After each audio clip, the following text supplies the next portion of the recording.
Hello everyone, कैसे हैं आप सब। स्वागत है आपका एमके क्लासेस में।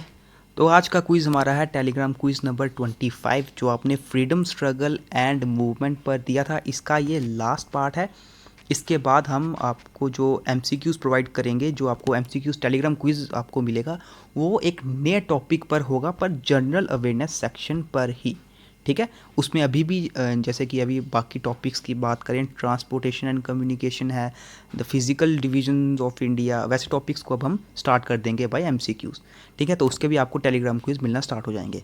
तो क्वेश्चन स्टार्ट करने से पहले दोस्तों, जो भी चैनल पर न्यू है चैनल को सब्सक्राइब कर दीजिए और हमारे टेलीग्राम चैनल एमके क्लासेस को ज़रूर ज्वाइन कर लीजिए। वहाँ पर हर दिन दोपहर को 12 बजे और 7 बजे के करीब आपका क्विज़ कंडक्ट करवाए जाते हैं, जिसमें दोनों क्विज़ अलग अलग सब्जेक्ट्स, अलग अलग टॉपिक्स पर होते हैं। इससे आपकी जो मेन जैसे सेक्शंस मैंने बात करी थी, जनरल अवेयरनेस पर, इंग्लिश पर, अकाउंटेंसी पर, इकोनॉमिक्स पर, then the knowledge of computer, इन 5 जो ये सब्जेक्ट्स हैं, इन पर मेन आपको क्वेश्चंस देखने को मिलेंगे।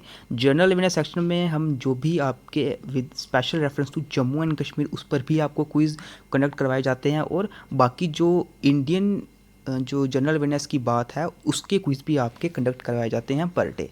तो आप टेलीग्राम चैनल हमारा ज्वाइन कर लीजिए और हर दिन टेलीग्राम क्विज़ दीजिए, आपकी रिवीजन काफ़ी अच्छे से होगी। तो आइए अब हम आज के क्वेश्चंस को स्टार्ट करते हैं। फर्स्ट क्वेश्चन आपके सामने है, who among the following played an important role in Ghadar movement. Ghadar movement में इनमें से किन्हों ने इम्पॉर्टेंट रोल प्ले किया था। ऑप्शंस है श्यामाजी कृष्ण वर्मा, लाला हरदयाल, बिपिन चंद्रपाल या फिर विष्णु गणेश पिंगल। राइट आंसर इज लाला हरदयाल। इन्होंने काफ़ी इंपॉर्टेंट रोल प्ले किया था किसमें, गदर मूवमेंट में। ऑप्शन बी राइट आंसर है। नेक्स्ट क्वेश्चन की तरफ मूव करते हैं। क्वेश्चन नंबर सेकंड है, Nehru committee report concerning the goal of Indian dominion status was set up under the chairmanship of. देखिए, सबसे पहले आपको नेहरू कमेटी जो बनाई गई थी इसके बारे में पता होना चाहिए। एक नेहरू कमेटी रिपोर्ट कब बनाई गई थी, 1928 में। और कौन से इंडियन लीडर के चेयरमैनशिप के ये अंडर बनाई गई थी, ये बनाई गई थी मोतीलाल नेहरू जी के। ठीक है, ऑप्शन ए इसका राइट आंसर है। तो जैसे मैंने बताया आपको, 1928 में ये बनाई गई थी under the chairmanship of Motilal Nehru ji to determine the principles of the constitution before actually drafting it. इसी के साथ साथ जो इसके चीफ आर्किटेक्ट्स की बात करें तो उसमें मोतीलाल नेहरू, एक तो मोतीलाल नेहरू थे, और इनके चीफ आर्किटेक्ट्स की मैं बात करूँ, मोतीलाल नेहरू और तेज बहादुर सप्रू। ठीक है, तेज बहादुर सप्रू जी भी इनके साथ थे, इनके चीफ आर्किटेक्ट में से थे। और इनका गोल क्या था, इंडियन डोमिनियन स्टेटस, यानी कि आपको पता है कंप्लीट इंडिपेंडेंस, जब इनका एक गोल बन चुका था, कंप्लीट इंडिपेंडेंस भी यहाँ पर इनका गोल था। ओके, तो मोतीलाल जी इस कमेटी रिपोर्ट के चेयरमैन थे और कब बनाई गई थी, 1928 में। नेक्स्ट क्वेश्चन की तरफ मूव करते हैं। Question number 3, the second round table conference in 1931 was held in London during the vice royalty of. देखिए, आप सबको पता है कि फर्स्ट राउंड टेबल कॉन्फ्रेंस की गई थी, फिर सेकेंड राउंड टेबल कॉन्फ्रेंस हुई। अब पूछा था कि जब सेकेंड राउंड टेबल कॉन्फ्रेंस 1931 में जो हुई थी, ये लंदन में हुई थी और किनके वाइस रॉयल्टी के अंडर हुई थी। ये ऑप्शन दिए, lord Chelmsford, lord Canning, lord Irwin या फिर lord Willingdon. Right answer is lord Willingdon. इनके चेयरमैनशिप के अंडर इनकी वाइस रॉयल्टी के अंडर ये पूरी सेकेंड राउंड टेबल कॉन्फ्रेंस हुई थी। हालांकि ये भी एक टाइप का फेलियर ही गई थी, इसमें भी कोई बात नहीं बनी थी। वैसे जितनी भी थी, किसी भी टेबल कॉन्फ्रेंस जो जितनी भी हुई थी, तीनों की तीनों, इसमें कोई बात नहीं बनी थी, क्योंकि ना ही ब्रिटिश अपनी तरफ से मान रहे थे, ना ही इंडियन लीडर्स अपनी तरफ से मान रहे थे। तो ये कब हुई थी, सितंबर से दिसंबर 1931। ठीक है, जिसमें आपको पता है गांधी जी जो है वो on the behalf of Indian National Congress की तरफ से गांधी जी गए थे। नेक्स्ट क्वेश्चन की तरफ मूव करते हैं। In which of the following years the third round table conference held. Third round table conference कब हुई थी, तो सेकंड का आपको पता चल गया 1931 में, और फर्स्ट का भी आपको पता होना चाहिए 1930 में फर्स्ट टेबल कॉन्फ्रेंस हुई थी। वो किसको डिस्कस करने के लिए, आपको पता है साइमन कमीशन जब 1928 में भारत आया था तो उसको उसके बारे में डिस्कस करने के लिए फर्स्ट टेबल कॉन्फ्रेंस हुई थी। सेकंड कब हुई थी 1931 में। अब पूछा जा रहा है कि थर्ड कब हुई थी। थर्ड हुई थी 1932 में, ऑप्शन बी है राइट आंसर। लेकिन इस टाइम पर क्या था कि काफ़ी इंडियन लीडर्स वो प्रिजन में, वो जेल में थे, तो ये वाली कॉन्फ्रेंस भी फेल हो चुकी थी, फेल ही गई थी, इसमें भी कोई बात नहीं बनी थी। तो ऑप्शन बी यहाँ पर राइट आंसर। नेक्स्ट क्वेश्चन है, the new Government of India Act after report submitted by Simon Commission receive the royal assent on. जो गवर्नमेंट ऑफ इंडिया एक्ट आपको पता है बनाया गया था 1935 में, जिसमें जो साइमन कमीशन की जब रिपोर्ट सबमिट हो चुकी थी उसके बाद इसको रॉयल असेंट भी मिल चुका था। कौन सी डेट को, ऑप्शन है 1 जुलाई 1935, 15 अगस्त 1935, 4 अगस्त या फिर 29 अगस्त। Right answer is 4 August 1935। Okay, next question पे मूव करते हैं। Question number 6, during cabinet mission the British Prime Minister made a declaration that British cabinet mission would visit India to make recommendations regarding constitutional reforms to be introduced. The British Prime Minister was, देखिए cabinet mission के दौरान जो British prime minister थे उन्होंने एक declaration दिया था कि जो ब्रिटिश कैबिनेट मिशन है वो इंडिया विजिट करेगा कॉन्स्टिट्यूशनल रिफॉर्म्स को इंट्रोड्यूस कराने के लिए, थोड़ी उसकी रिकमेंडेशंस बनाने के लिए, ठीक है, कि उसको जो इंट्रोड्यूस कराया जाएगा उसके लिए। तो ये जब डिक्लेरेशन दिया गया था ब्रिटिश प्राइम मिनिस्टर के द्वारा कैबिनेट मिशन में, ब्रिटिश प्राइम मिनिस्टर आखिर वो थे कौन? ऑप्शंस है Lord Mountbatten, Lord Pethick Lawrence, Lord एटले या फिर A.V. अलेक्जेंडर। तो राइट आंसर है ऑप्शन सी लॉर्ड एटले। ठीक है, ये थे ब्रिटिश प्राइम मिनिस्टर जिन्होंने ये मार्च 15 1946 में इन्होंने ये डिक्लेरेशन दिया था। ठीक है, अब बाकी जो इसमें जैसे कि बात की जाए लॉर्ड पैथिक लॉरेंस, ये भी इस मिशन का हिस्सा थे, ये भी इसी मिशन में इंक्लूडेड थे। A.V. अलेक्जेंडर भी इसी में थे। नेक्स्ट क्वेश्चन है question number 7th, the provisions of which of the following was introduced in the British Parliament and passed as the Indian Independence Act 1947। देखिए इसमें पूछा जा रहा है कि इसमें से कौन से मिशन या प्लान के प्रोविजंस को ब्रिटिश पार्लियामेंट में इंट्रोड्यूस कराया जाता है, उसको पास करवाया जाता है as Indian independence act 1947। Option है cabinet mission, Cripps mission, Mountbatten plan या फिर वेवेल प्लान। तो देखिए इसकी शुरुआत आपको पता है कैसी होती है कि जब मार्च 1947 में लॉर्ड माउंटबेटन लॉर्ड वेविल को रिप्लेस करते हैं। ठीक है, तो इसके बाद क्या होता है कि इनके अंडर ही माउंटबेटन प्लान में ब्रिटिश पार्लियामेंट में इंडियन इंडिपेंडेंस एक्ट 1947 इंट्रोड्यूस भी कराया जाता है और ये पास भी करवाया जाता है।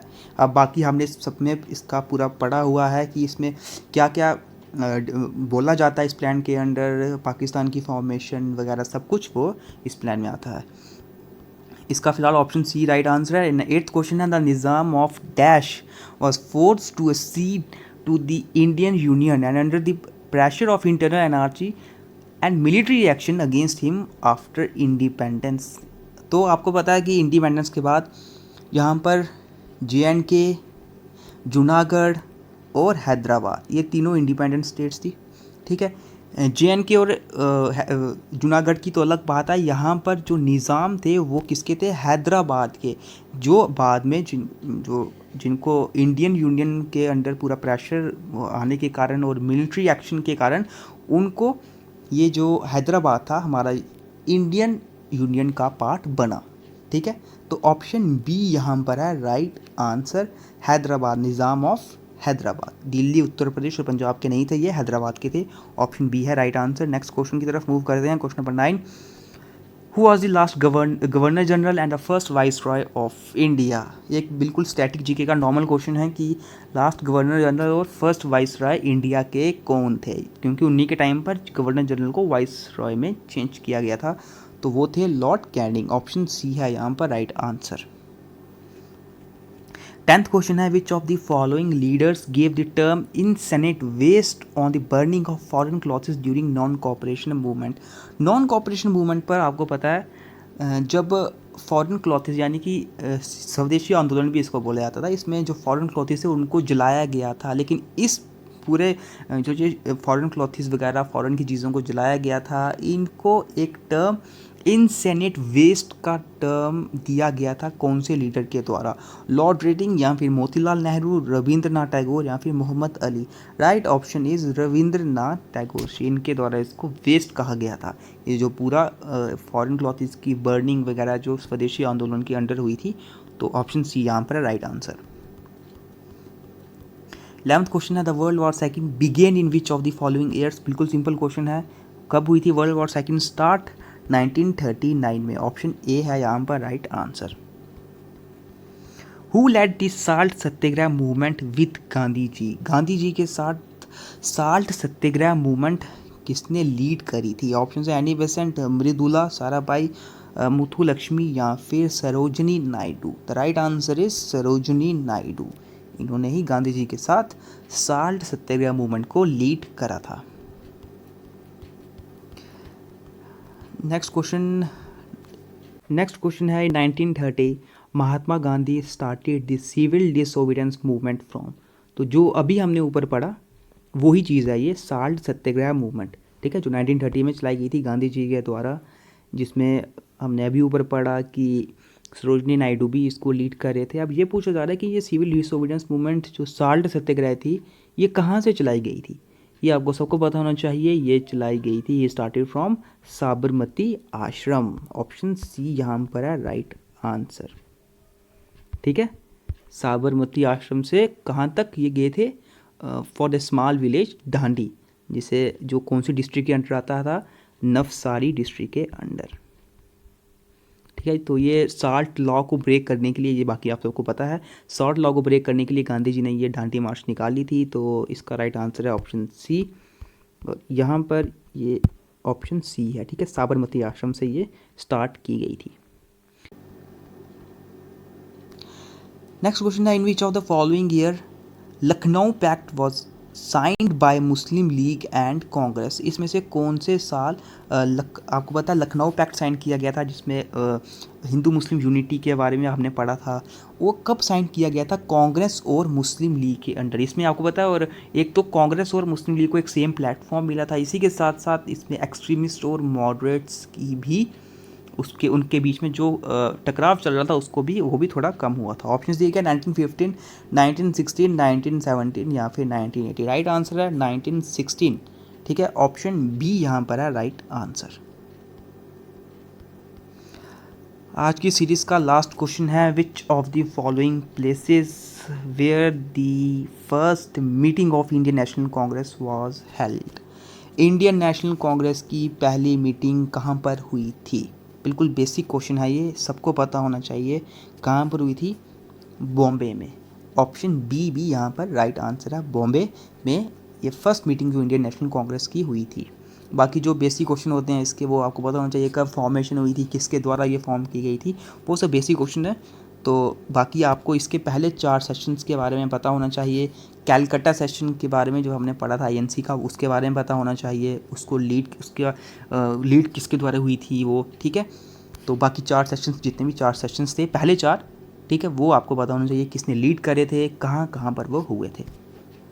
तो इसी के साथ हमारे ये क्वेश्चंस कंप्लीट होते हैं, और इसी के साथ आपकी जो फ्रीडम स्ट्रगल एंड मूवमेंट पर जितने भी हमने 3 पार्ट्स करे, उन तीनों पार्ट्स के टेलीग्राम क्विज़ आपको कंडक्ट करवा चुके हैं हम। अब हम कोई न्यू टॉपिक स्टार्ट करेंगे। इसी के साथ साथ इंडियन कल्चर एंड हेरिटेज पर भी हम आपको काफ़ी क्विज़ प्रोवाइड कर चुके हैं, तो वो टॉपिक भी हमारी तरफ से अब ख़त्म होता है। अब हम नए टॉपिक्स आपके लिए लाएंगे जो जनरल अवेयरनेस सेक्शन के ही अंडर आएंगे। बाकी general awareness with special reference to Jammu and Kashmir में हमने हिस्ट्री का भी काफ़ी पार्ट डिस्कस कर लिया, उसके टेलीग्राम क्विज़ेस भी आपने काफ़ी दे दिए हैं, ज्योग्राफी के भी दे दिए हैं। अभी जो ज्योग्राफी के 1-2 टॉपिक्स और बचते हैं, जैसे कि आर्ट एंड कल्चर वगैरह, उस पर भी हम आपके थोड़ी क्विज़ लेकर आएंगे। इकॉनमी पे, आर्ट एंड कल्चर पे, इस पर अभी आपके लिए हम क्विज़ लेकर आएंगे, तो आपको वो भी देने हैं।